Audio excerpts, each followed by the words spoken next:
Everyone hits a bump in the road. What do you do with it?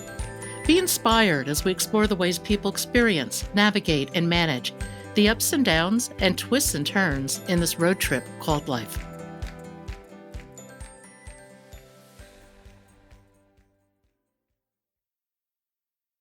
Today on Bump in the Road, I am pleased to welcome Anne Ogden Gaffney. Anne's original background is in the fashion industry, where she built a global career that spanned 3 decades. She moved from England to Paris to New York, and she traveled the world. But it wasn't until a second cancer diagnosis that she stopped and reassessed her life and lifestyle. Going through chemo, she lost her sense of taste, and that loss brought her back to a long-standing love of food and cooking. She combined her cancer experiences with her culinary passion and created Cook for Your Life, and set up a collaboration with Columbia University designed to make cooking and eating a healthy, plant rich diet accessible to all, regardless of skills or budget, in particular to New York City's underserved cancer communities. Cook for Your Life was nominated for a James Beard Award, and in 2018, Anne was inducted into Les Dames d'Escoffier. In 2019, Cook for Your Life became part of the Fred Hutch Cancer Research Center in Seattle. Although Anne has stepped back from the day-to-day running of the organization, she remains very involved. Today, welcome Anne Ogden Gaffney. Welcome, Anne. If you would, tell us your story. Well, I think it's a long one, so let's start at the very beginning. I come from Brighton, England, and I come from a very foodie family. My mum's Italian. My granddad on her side was a chef. My uncle was a chef, and then she married my dad, who was a master baker.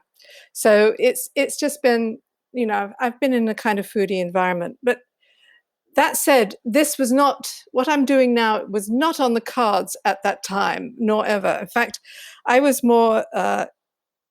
Ended up in fashion. I started off wanting to be a painter. Then I started to make clothes for myself. Then for other people, and then I got talent scouted and was sent, offered a job in Paris. And at the time, I thought, yeah, I need some experience because I was self-taught.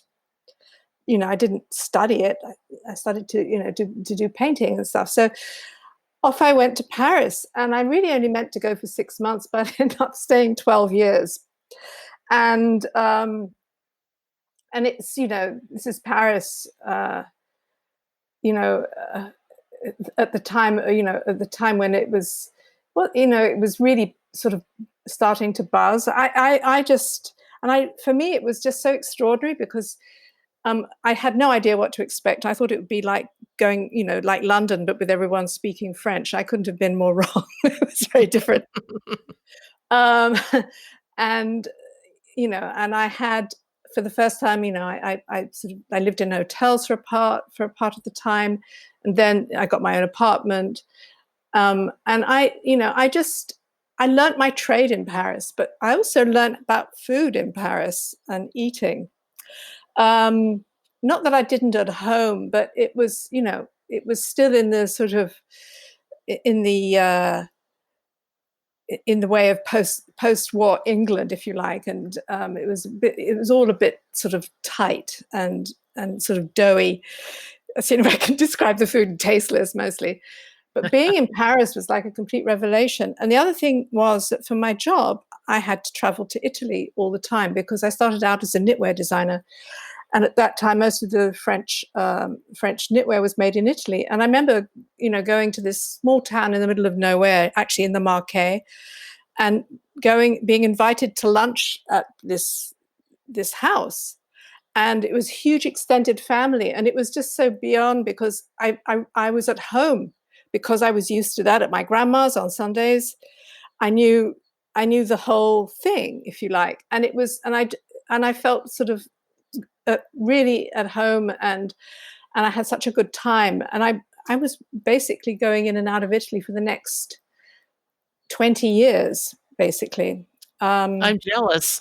Yeah, I wish I was still going in and out of there now. But the thing is that it was great for me because in the same, this is the same as in Paris, but I was eating in really great restaurants. I was eating in people's homes. I kind of was living the life, if you like. This wasn't like a gastronomic tour, although, obviously it was. But I learned about seasonal food in Europe. In Paris, there was a certain time of year, if I thought I saw another cabbage or carrot, potato or turnip, I would scream. And then all of a sudden, you'd get asparagus, and it would be like heaven on a stick because they just showed up, and they were, and peas. Same thing in Italy. There was, every time you'd go at a certain time of year, and I think, oh yeah, I'm going to go in early June. That's fava beans, and and you just sort of get into this thing of this flow of seasonal eating. Now, Um, what time period was this roughly? what in I guess I was there in Europe, living in Europe from like 1973, I guess, through to 1985. So a lot of your shopping was really done at local markets. Totally at local markets. Yeah, I mean, I never. In Europe, everyone says the fridges are small. They're small for a reason because you never really buy anything beyond what you need for that day. You'll have a few staples, things like eggs and stuff like that, but honestly, you go down to the market. And where I lived in Paris, there was a market street just underneath my apartment. I would go down and I would shop there, and I'd get what looked good. And it's something that I really miss here in the States, actually, because it's everything is available all the time. And I shop a lot at farmers markets, I think, to get that feel of seasonality, but also to get that fresh out of the ground produce. Because in Europe, unlike here, every time you go into a supermarket, or or any little store, you look at a pile of fruit and it tells you where it comes from. So if it's from Chile, but if it's down the road, if it came from another county. And here, everything is kind of vague and concealed, if you like. Well, So and things yeah, it's such a different system, and, the thing I find so interesting about shopping at local markets like that is it's a totally different daily rhythm. it's a totally different daily rhythm. And actually, at one time, I had an office near the Union Square Green Market, and it was fantastic because I got back into that rhythm. Because I would go down. Union Square is the biggest green market in New York City, by the way, and it's open 4 days a week. So 3 days a week, I just go down there and shop for things. And it was really cool. And I just so my fridge was incredibly sort of empty, if you like, but everything I got, we ate. So it's just really, really kind of a different feeling. And actually, um, when I was after I'd been here about 5 years, I had this big job, and my husband was working in Europe, and I kind of got fed up, which happens to me from time to time. So I gave in my notice, and I decided to take the summer off, and I went to Europe. And at that point, I've been shopping in a local supermarket. I won't mention the name, but it's and I went to Europe, and it was back into that routine of going to the market, shopping, getting a few things, buying fish for the day, getting vegetables, whatever. And I remember this is when I got back. It was unbelievable, really. I went into the supermarket and I realized I'd been shopping in a food morgue, and I stopped going. And that's when I started to go into the farmers markets. Wow, Because food morgue, that's a great line. yeah, I mean, it sort of tells it how it is. Food has gotten better, by the way, I have to say, the quality. But yeah, it was really sort of shocking to me after being for 2.5 months just with back into this, these freshly pulled, picked food, to go and see really what that food looked like. And it was shocking to me. So that's when I became a big fan of farmers markets and went out of my way to go there. What So, took you from Paris to New York? um, well, I think in Paris is a great place, and it has many beautiful things. somebody always joked that, God made Paris perfect and then he put the Parisians in there to balance it out. And in a sense, what I realized I'd come to a dead end in my profession in Paris, if you like. I wasn't going to go much further. I was always, Anne Langlaise, the English girl. It was, there was kind of a barrier for me. And I'd been working for freelance for about 5 years, doing contract work for French companies, but also for Japanese companies and also for American companies. And my American client said, why don't you come to the States? We'll look after you. We'll do this. We'll do that. And at that point, my husband and I talked it over and we thought, why not? Let's go. And, his job, he's a photographer. He could go back and forward if, it didn't really make any difference. But it was, that was when, we decided, we moved, they were going to do all our immigration stuff and everything. So it was really a great opportunity. So we came. And then I was thrown into the American system, which is so different from the European system. And You've had more than a few bumps along the road in terms of navigating things. oh yeah, I mean, listen, it's you have to take leaps of faith all the time, Pat. I mean, this is how I think. Sometimes, as Yogi Berra says, when you get to a fork in the road, you got to take it, and that is, see how American I've become. I'm quoting Yogi Berra, but I mean, the thing is that it's true. Sometimes in life you come to these sort of crossroads, and you've got to make decisions. Which way you go, and I think I've often I think about it. I've always gone with kind of not the status quo. Right at the beginning, it was sort of like, I'll just do this for 6 months and see how it goes, but then in one's 20s, it has a different perspective than when you're older. But at the same time, I've been adventurous in that sense, I would say, yes. I've been open to change, I think is what I would say about that. You had a second cancer diagnosis, breast cancer, correct? Yeah, I did. It's kind of interesting, actually, because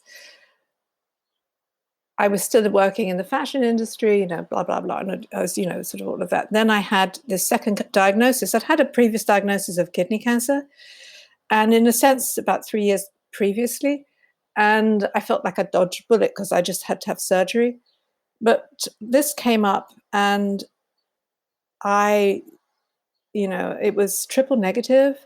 So they really wanted to throw everything at it. So I had to have, sort of surgery, first of all, to get rid of it, then chemo and then radiation. And was this in France? This was actually here in the States. Okay. Yeah. All my maladies have occurred really here in the States. Yeah, well, we could dig into that, I think, I guess. But yeah, I mean, it's so, I got I got that cancer diagnosis, and I just having, I thought, oh, okay. And I was really not, I thought, oh, not again.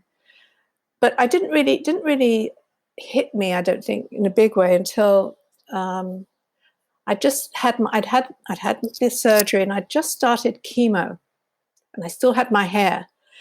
And I've been approached by this woman for a job, and she was someone I knew quite well, and I thought, okay, why not? I had no clue what this was going to mean to me at this point. So I went to see her, and she said to me, "Hi, Anne, how are you?" And it hit me like a ton of bricks at that moment when she said that I wasn't actually okay for the first Wow. time, And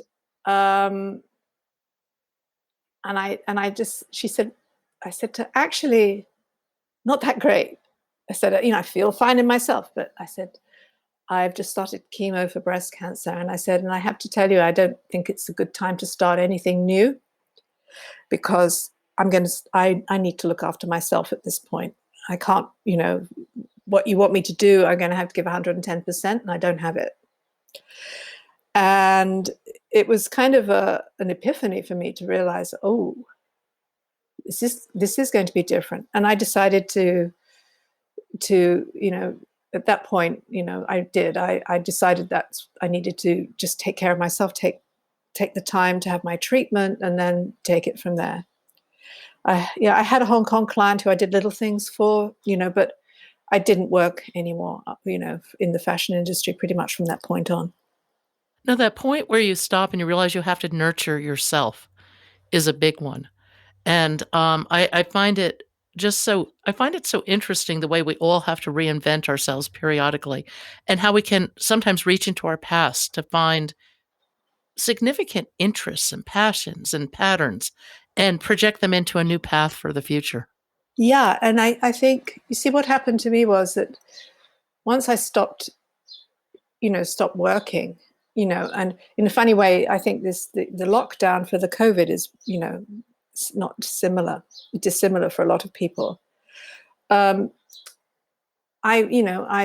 all of a sudden I had time for myself, and also, I've always cooked, all of this, I mean, I started cooking, when I was about 12 years old with my mom, and I've always been interested in it. And I first came to the States, I became a vegetarian because meat tasted so horrible. So I had to relearn ways of cooking, different things. And so I was pretty, I will say I was a pretty good cook at that point. And so when I went through the chemotherapy and I went through the taste, all the taste changes that happen, and feeling nauseous and queasy and all these kinds of things, I knew what to do for myself. I knew what I could take care of my body because I could make food for it. Mm-hmm. And I also was able to show my husband how to do a couple of real basic things, so that on my down days he knew what to do as well. And it was kind of interesting, because there's, in cancer treatment, as you're aware, there's a rhythm, in chemotherapy where you have your infusion, you find that day, then you feel like hell. I was going to use another word, but hell will do. And then It begins to describe it. Yes, it begins to describe it. Yes, and then you start to feel better, and then by the time you come around to your next infusion, you're like back to yourself again. And I think so.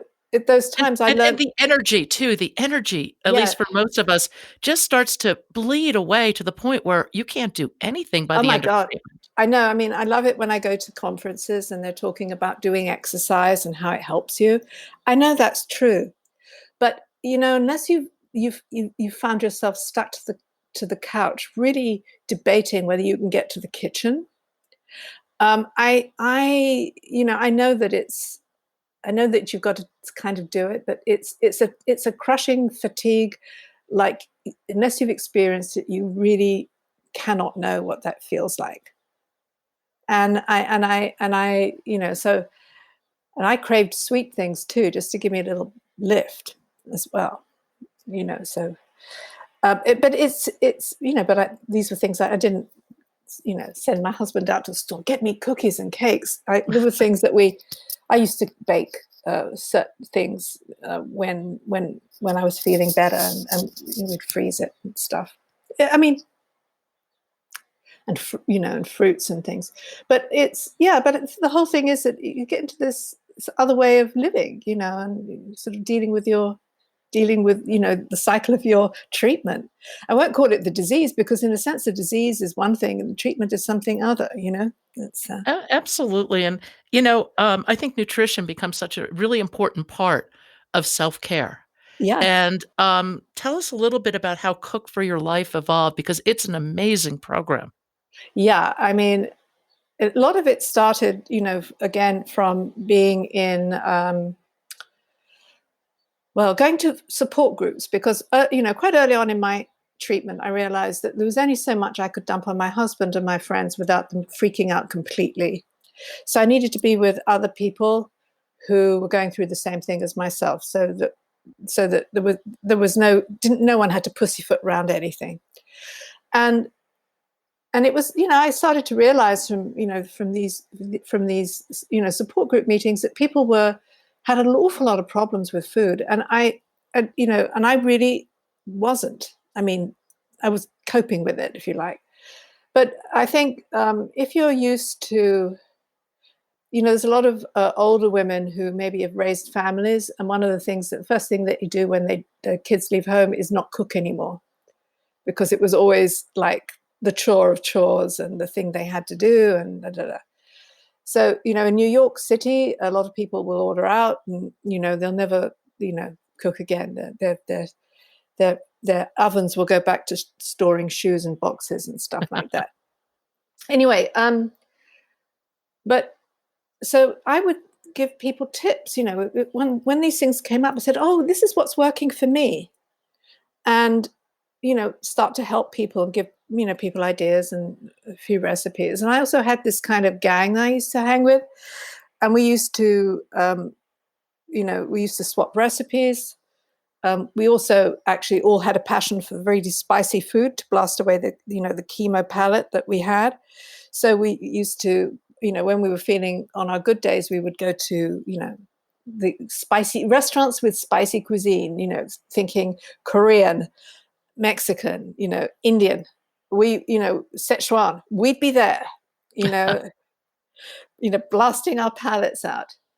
And it made me realize that, all of the thing that a lot of caregivers have, about, yes, there are times when you do want to have just chicken soup and white rice and all of those things, but it's more complicated than that. And it's also very individual. But I realized that the big thing was that most people did not have basic cooking skills, which is what really stopped them. It wasn't, they just didn't know. That amazes me, coming from a food and cooking family as well. Um, excuse me, but you're absolutely right. Most people do not learn to cook anymore. No. And, it's, these are people who grew up with, a lot of processed food, which was, in the 50s and 60s touted as being, is technology. It was safe, it was clean, and it was easy. And with the microwave, that was the end of everything. So yeah, a lot of people just do not cook anymore. And it all seems too complicated. Do you think we're going through a little bit of a resurgence in the interest in cooking right now, particularly with COVID-19? Well, yeah, people have been forced to. You see, it's. I mean, there's been a kind of a what I call an esoteric foodie interest in cooking. It's that kind of Instagram cooking where everything looks gorgeous and it's plated and it's, the thing. But, none of that, and like the food and also the Food Network, where cooking became kind of like a spectator sport. You're not going to be comfortable in the kitchen watching people do stuff, with Iron Chef. I mean, it's just really, it's more fun to watch than to try and do. And I think that what's happened is that during COVID, people have been forced to actually cook. And I think that for that, there has been a resurgence, yes. So Cook for Your Life grew out of your cancer experience, and it became both a James Beard nominated book and a program. And I believe you ran the program with Columbia University? Yeah, that's true. When I started organizing cooking classes with patient navigators at the hospital, and that kind of expanded into Cook for Your Life as it is now. We had a fantastic philanthropist who was a supporter who said, "You need a website." she was on our board. She eventually became the chairman. "You need a website," and so she funded the website being built, a proper recipe website, and I think, and so with the classes, it was kind of interesting because I always wanted the classes to be free, which is why Cook for Your Life is a nonprofit. Because, if people need to learn how to cook, they don't have, if they've got cancer, they don't have either the energy or the disposable income mostly to actually do cooking classes. And the cooking classes that they're going to do are not necessarily going to be the cooking classes that they need to get through. So we decided to do sort of like 101 healthy cooking. And, with these free classes, I thought that we would get a lot of the more underserved populations coming because it was free, but that wasn't the case. A lot of it was, nice middle-class white ladies like myself. And and one time I was doing something for a big cancer organization, and it was a breast cancer luncheon, cooking class luncheon, and their Spanish patient navigator brought several women with her to it, and it was fascinating to me because I realized that they were really interested, but at the same time, the kind of food that we were making wasn't necessarily useful to them,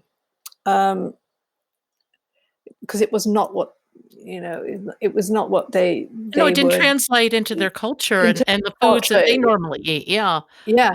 I find this so interesting that you really translated this healthy living approach into the Spanish community. Well, I think one of the things, and I really thank my time living in France, is kind of having an understanding of what it's like to be transplanted from one culture into another, and coming to the States, of course, because I'm living in a different language, and you sometimes crave you kind of ghettoize yourself actually, because you crave people who've had the same background as you, who eat the same food, who understand. It's just something that you don't have to explain yourself to anybody.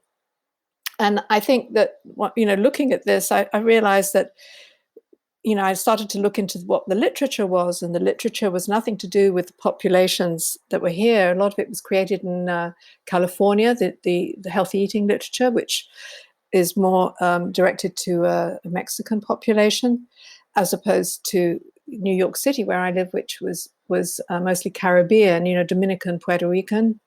So, with some Central American. It was very different thing. So I started to, to work. Wrote down a program. I worked with patient navigators in one of the uptown hospitals. I did a lot of research as to what was available, what kind of foods were available, what they cost. Did a lot of eating in Dominican and Puerto Rican restaurants to see what the daily food was. I just immersed myself actually, and I created this like outline of a program, and with a lot of help from the Spanish speaking patient navigators, and we got some funding actually from Aetna for it. Not a lot, but enough to start it, and that was really fantastic to me. We had Spanish speaking chef for it, and Spanish speaking chef help too, and we worked on just making it traditional food, but with a healthy spin, because the food in Mhm. itself isn't necessarily that unhealthy. It's the portion sizes, how things are eaten. Is a question of just changing it a bit, and also introducing new foods, but with familiar flavors and all of that kind of thing. So this is kind of how we were working, and that's when I met my colleague, Dr. Heather Greenlee at Columbia. She was looking for someone who was teaching in Spanish to breast cancer survivors, actually. And honestly, she told me that I was probably the only person who was doing it this way. So that's how that started, and it just became this whole thing. We've ended up doing 2 NIH-funded programs together, studies actually, to change behaviors. So it's kind of really interesting to me.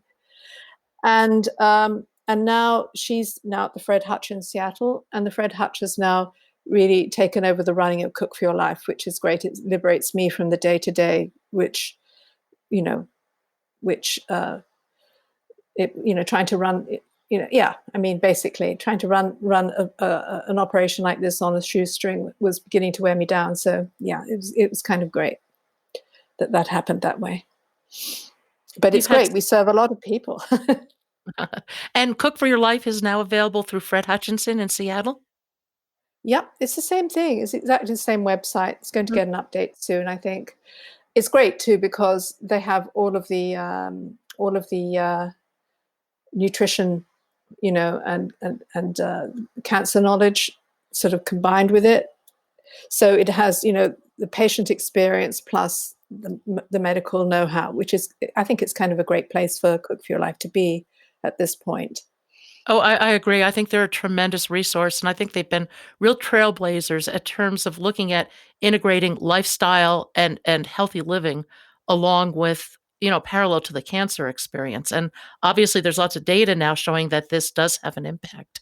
Yeah, it really does. And we in our studies, actually, I'm going to speak to Dr. Greenlee at the weekend, to find out what's been going on with the data from the new one, which we only wound up a few months ago.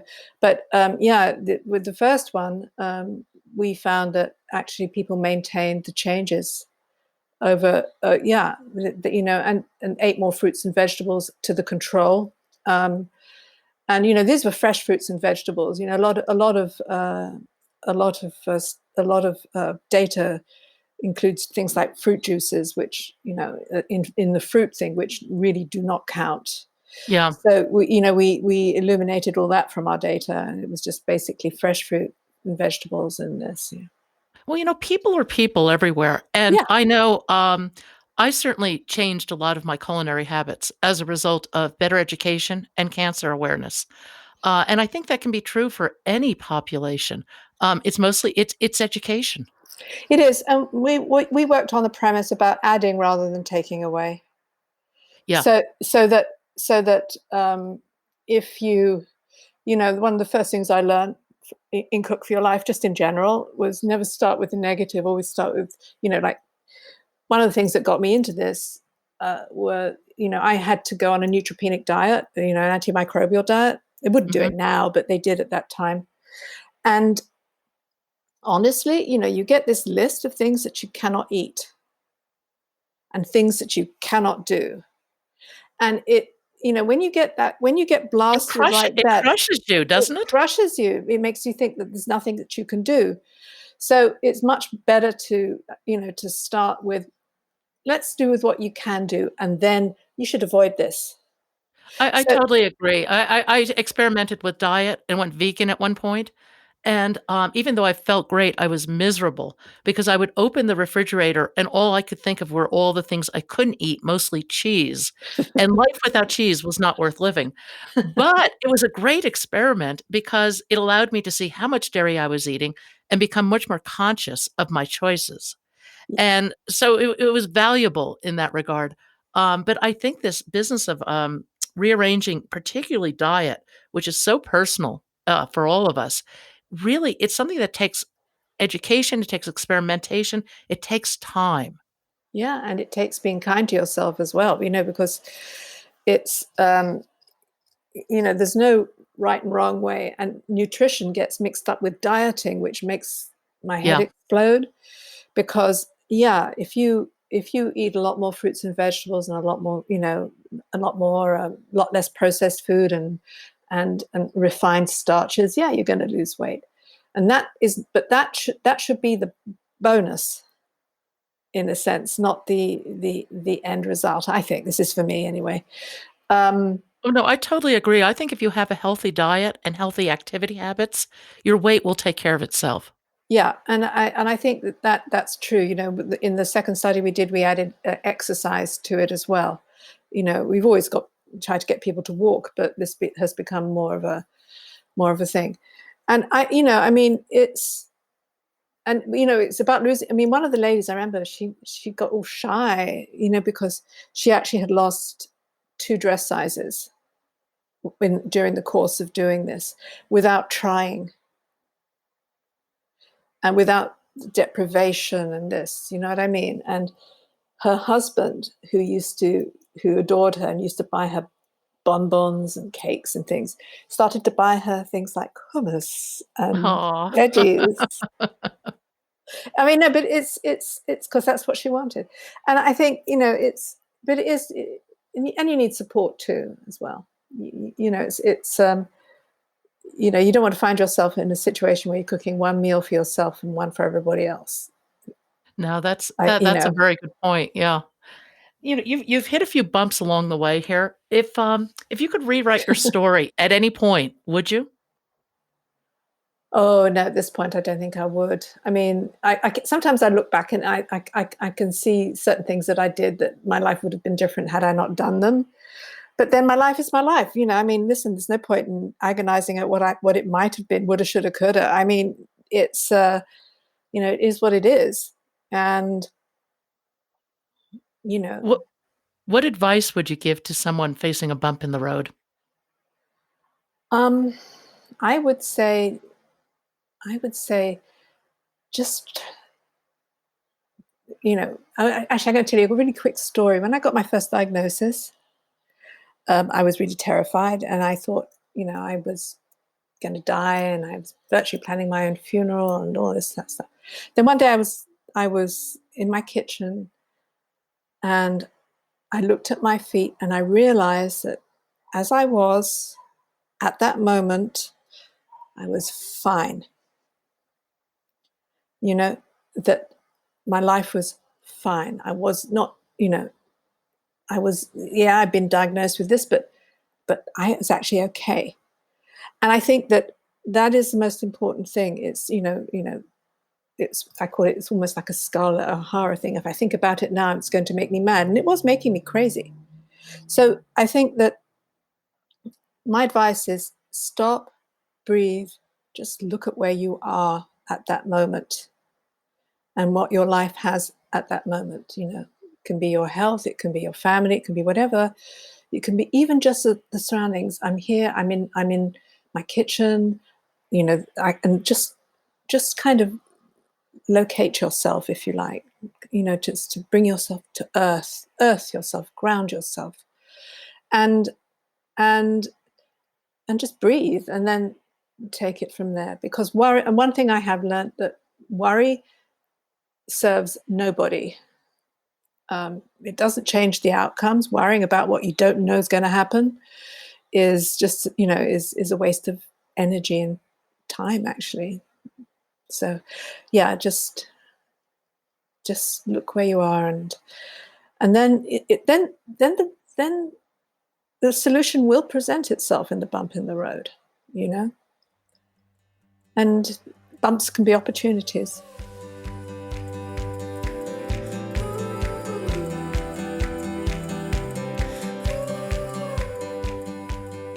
Thank you for joining us today.